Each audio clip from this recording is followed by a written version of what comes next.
इस कहानी के लेखक हैं आदित्य शर्मा। ज़ारा एक प्यारी सी लड़की थी जो अपनी माँ और पापा के साथ एक छोटी सी गांव में रहती थी। ज़ारा को गुड़ियों का बहुत शौक था और उसकी अलमारी गुड़ियों से भरी हुई थी। एक दिन ज़ारा के पापा शहर से एक नई गुड़िया लेकर आए। ये गुड़िया देखने में बहुत सुंदर थी, लेकिन कुछ अजीब भी। गुड़िया के आंखों में एक अजीब सी चमक थी, जैसे कि वो जिंदा हो। शुरुआत में सब कुछ बिल्कुल ठीक था। ज़ारा अपनी नई गुड़िया, जिसका नाम आन्या रखा था, आन्या के साथ ज़ारा खेलती थी और उससे अपने सारे राज बताती थी।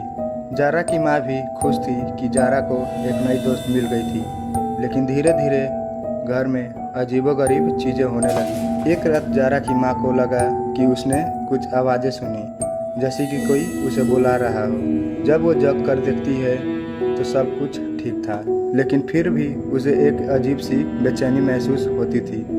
ज़ारा के पापा भी कहने लगे कि उन्हें ऐसा लगता है जैसे कोई उन्हें देख रहा हो। फिर एक दिन ज़ारा अपनी गुड़िया आन्या के साथ खेल रही थी। जब उसने देखा कि गुड़िया की आंखें हिल रही है, ज़ारा ने अपनी माँ को ये बात बताई, लेकिन उन्होंने इसे सिर्फ एक बचपना समझकर नज़रअंदाज कर दिया। लेकिन रात को जब सब सो रहे थे, ज़ारा के कमरे से चीखने की आवाज़ें आई। उसके मम्मी पापा तुरंत उसके कमरे की तरफ भागे। कमरे के दरवाजे खुले तो देखते हैं कि ज़ारा बेड पर सोई हुई है, लेकिन उसके चेहरे पर डर का एहसास था। आन्या गुड़िया के बेड के कोने में बैठी थी। उसकी आंखें बिल्कुल खुले हुए थे और उसका चेहरा ज़ारा की तरफ था। जब ज़ारा की माँ उस गुड़िया को उठाकर देखती है, उसके हाथ में एक पुराना कागज़ था।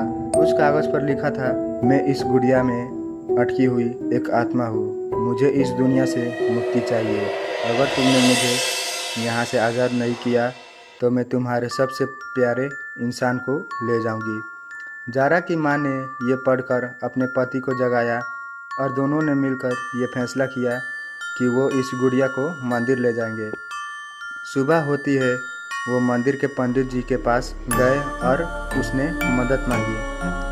पंडित जी ने कहा कि ये एक गुड़िया का श्रापित आत्मा का वश में है और इसे मुक्ति दिलाने के लिए एक विशेष पूजा करनी पड़ेगी। पूजा शुरू हुई और जैसे जैसे मंत्र उच्चारण होने लगे, गुड़िया का चेहरा और भी भयानक होते गए। गुड़िया की आंखें लाल हो गई और वो ज़रूरत से ज़्यादा भारी हो गई। पंडित जी ने अपने सारे मंत्र लगा दिए, लेकिन गुड़िया हिलने का नाम नहीं ले रही थी। आखिरकार पंडित जी ने गुड़िया को अग्नि में डालने का फैसला किया। जैसे ही गुड़िया अग्नि में डाली गई, एक तेज चीखें गूंजी थी और फिर सब कुछ शांत हो गया। लेकिन तभी ज़ारा अचानक से गिर गई और उसकी सांसें रुक गई। पंडित जी ने कहा कि आत्मा ने अपना बदला ले लिया है और ज़ारा की जान ले ली है। ज़ारा की माँ पापा इस पर टूट गए। उन्होंने कभी नहीं सोचा था कि एक गुड़िया इतनी भयानक हो सकती है। घर में एक मायूसी छा गई थी और अब वो गुड़िया भी जली हुई राख के साथ ज़ारा के स्मृति में एक भयानक याद बन के रह गई थी। कुछ दिन के बाद ज़ारा के मम्मी पापा के बुरे बुरे सपने आने लगे। सपने में ज़ारा बोलती है, पापा आपने मुझे मार दिया ना, मम्मी आपने मुझे मार दी ना, जाओ मैं आप लोगों से कभी नहीं बात करूँगी। और रात को हमेशा अजीब सी आवाज़ें सुनाई देती थी। यही सच था, शायद वो आत्मा अभी कहीं आज़ाद घूम रही है, एक नई गुड़िया में अपना घर ढूंढती हुई।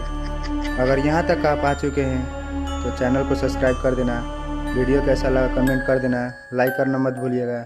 मिलते हैं एक और नई वीडियो के साथ।